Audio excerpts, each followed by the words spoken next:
My name is Inti Burnham. I'm 14 years old and I'm from Grande Prairie, Alberta. My main hobbies are football, dancing, and rap, plus a bunch of other ones. I like football because, I'm also representing my culture while playing at the same time. I put my hair in braids as well. Yeah, I feel just connected to my whole entire culture, just, my people.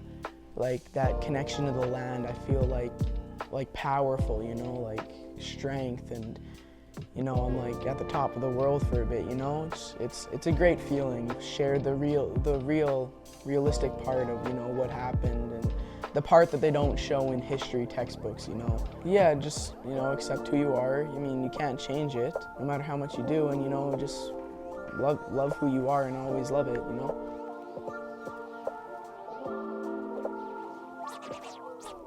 I remember going home, running, crying to my mom and dad, telling them that I was getting bullied, and just, it's that feeling of not being loved by your own home community, especially when you had to live there pretty much your whole life.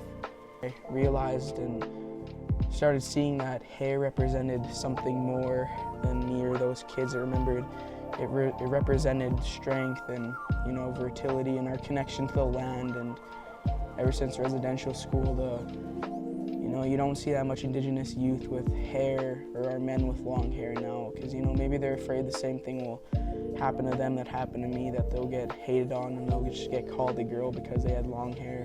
It's something that needs to be relived if we want to carry on and preserve our culture. To always take pride in who you are, to always love everyone around you, even if they were hating on you once, and to forgive.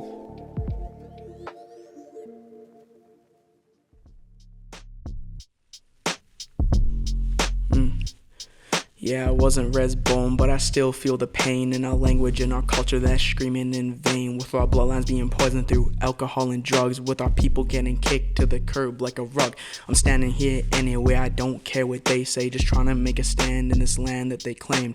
I hear my peoples weep and I see them in too deep, with my people's backs to the wall, the knife to the gut.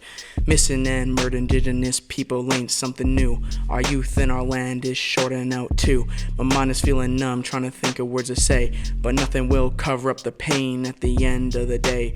That's the life we are living and it's red. Yeah. Sound good?